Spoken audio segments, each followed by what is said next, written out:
خلا میں زمین کا مقام۔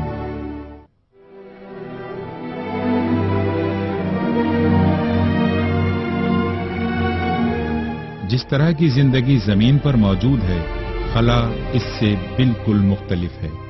اس لمحے جس جگہ آپ موجود ہیں، آپ سے 56 کروڑ کلومیٹر اوپر انتہائی مہلک تابکاری آندھیاں چل رہی ہیں، جن کی رفتار 1,00,000 کلومیٹر فی گھنٹہ ہے، جو سورج پر ہونے والے دھماکوں سے پیدا ہوتی ہے۔ خلا میں منجمد کر دینے والا درجہ حرارت جو کہ -273 ڈگری سینٹی گریڈ ہے، اور ستاروں میں موجود پگھلا دینے والا درجہ حرارت جو کہ لاکھوں ڈگری سینٹی گریڈ تک پہنچتا ہے۔ بڑے بڑے شہاب ثاقب جو کہ انتہائی رفتار سے خلا میں گردش کر رہے ہیں، اب آپ اپنی موجودگی کا احساس اس لامتناہی خلا میں کیجیے۔ اس بات پر غور کرنے کے لیے سب سے پہلے موازنہ کرتے ہیں زمینی فاصلوں اور کائناتی فاصلوں کے درمیان۔ اس کائنات میں موجود قریب ترین ستاروں کا آپس میں فاصلہ 30 کھرب کلومیٹر ہے۔ ستارے جو آپ کو آسمان میں جگمگاتے نظر آتے ہیں اور آپ سے جو قریب ترین ستارہ ہے اس کا فاصلہ 500 کھرب کلومیٹر ہے۔ اب ہم اپنی کہکشاں میں اپنی موجودگی پر نظر ڈالتے ہیں۔ ایک کہکشاں میں 250 ارب ستارے ہیں۔ ہمارا سورج اس میں سے ایک ہے۔ 8 سیارے سورج کے گرد انتہائی توازن اور تناسب سے گھوم رہے ہیں۔ اس پورے نظام کو شمسی نظام کہتے ہیں۔ یہ شمسی نظام 12 ارب مربع کلومیٹر پر محیط ہے اور ہمارے اس کرۂ ارض میں بہت چھوٹی سی جگہ گھیری ہوئی ہے۔ اگر ہم تصور کریں کہ زمین ایک کنچا ہے تو سورج فٹ بال کے برابر ہوگا اور کنچے سے 280 میٹر دور ہوگا۔ ایک کہکشاں میں موجود ستاروں کی اتنی بڑی تعداد ہونے کے باوجود 300 ارب کہکشاؤں میں ایک کہکشاں بہت چھوٹی سی جگہ گھیرتی ہے۔ خلا میں مسلسل حرکت بھی انتہائی دلچسپی کی حامل ہے۔ زمین اپنے ہی محور پر 1670 کلومیٹر فی گھنٹے کی رفتار سے گھوم رہی ہے اور ساتھ ہی ساتھ یہ 103 گنا زیادہ تیز رفتاری سے سورج کے گرد گردش کر رہی ہے۔ زمین یہ گردش 1,08,000 کلومیٹر فی گھنٹے کی رفتار سے کرتی ہے۔ یہ رفتار گولی کی رفتار سے 60 گنا زیادہ تیز ہے۔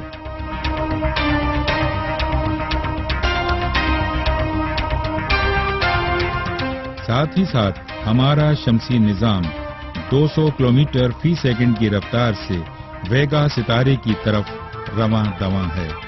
یہ غیر یقینی رفتار 7,20,000 کلومیٹر فی گھنٹہ ہے اور اسی طرح ہماری کہکشاں بھی حرکت میں ہے۔ اور جبکہ ہم اس انتہائی تیز رفتار سفر سے بالکل بے خبر ہیں جو ہر لمحہ ہم کر رہے ہیں، کیونکہ اللہ نے بالکل بے نقص توازن قائم کر رکھا ہے جو کہ ہمیں اس سفر کا احساس بھی نہیں ہونے دیتا۔ کیا آپ کبھی اس بات پر حیران ہوئے کہ کسی بھی لمحے ہم کو اس حرکت کا احساس تک نہیں ہوتا؟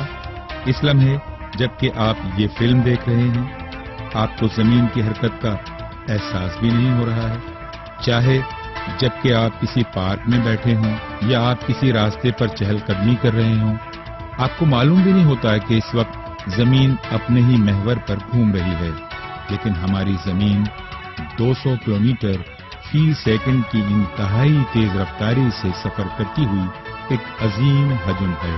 ایک لمحہ ہم 200 کلومیٹر آگے نکل چکے ہیں، اگلے لمحے ہم 400 کلومیٹر آگے آ گئے ہیں، 600 کلومیٹر۔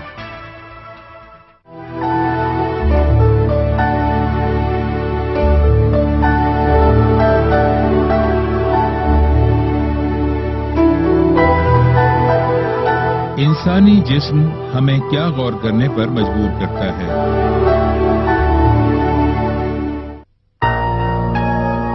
جب بھی سورج طلوع ہوتا ہے ایک نئے دن کی شروعات ہوتی ہے۔ در حقیقت یہ ایک بہت بڑا معجزہ ہے کہ ہر صبح انسان صحت مند طور پر جاگ سکتا ہے۔ باوجود اس حقیقت کے ایک شخص مکمل طور پر اپنے حواس کھو دیتا ہے جبکہ وہ نیند میں ہوتا ہے۔ وہ ایک نئے دن کی شروعات بھی اسی طرح بھرپور شخصیت اور مکمل ہوش و حواس سے کرتا ہے جیسا کہ اس نے پچھلا دن گزارا تھا۔ دوبارہ وہ دیکھ سکتا ہے، سن سکتا ہے اور بول سکتا ہے۔ حالانکہ جبکہ وہ رات میں سوتا ہے تو اس بات کی کوئی ضمانت نہیں ہوتی کہ وہ اگلی صبح ان تمام رحمتوں سے دوبارہ نوازا جائے گا۔ انسانوں کو ضرور اس بات پر غور کرنا چاہیے کہ ان پر اللہ کی بے پناہ رحمت ہے اور اس تحفظ اور شعور کا شکر ادا کرتے رہنا چاہیے۔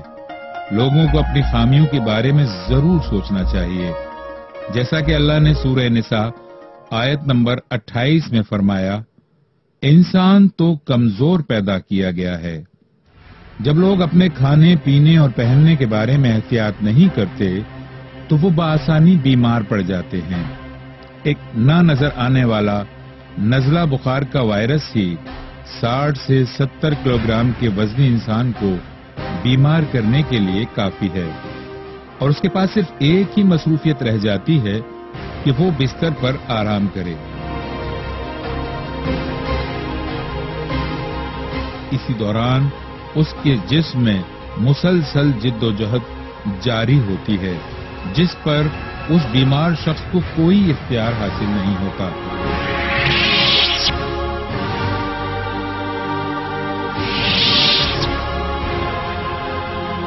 اس سے کوئی فرق نہیں پڑتا کہ ڈاکٹر اس کو کچھ بھی کہے یا کرے۔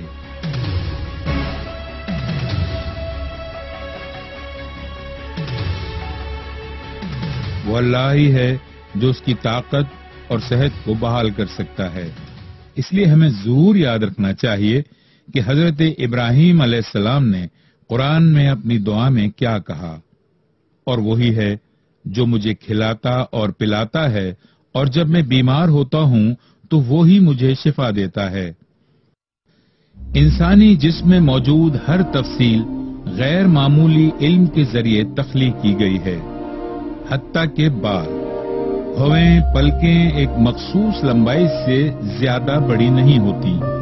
یہ اس لیے ہے کہ ان کی لمبائی نہ بڑھنا ہمارے لیے بہتر ہے، لیکن ہمارے سر کے بال، جو کہ انسان کے خوبصورت نظر آنے کا ایک اہم اور بنیادی عنصر ہیں، ہماری پوری زندگی میں نشو و نما پاتے اور بڑھتے رہتے ہیں، اور ہم اپنی شخصیت کی خوبصورتی کے اظہار کے لیے مختلف انداز میں ان کو بناتے اور سنوارتے رہتے ہیں۔ اب صرف اتنا سوچیں کہ اگر ہماری پلکیں بالوں کی مانند بڑھنا شروع ہو جائیں تو کیا ہوگا؟ کون آپ کی پلکوں کو حکم دیتا ہے کہ ایک خاص لمبائی کے بعد بڑھنا ترک کر دیں؟ ایک شخص جو ان باتوں پر غور کرنا شروع کر دے وہ فوراً ہی سمجھ جائے گا کہ ہمارے جسم کا ہر حصہ اور اس کا ہر ملی میٹر ایک خاص ڈیزائن کے تحت تخلیق کیا گیا ہے۔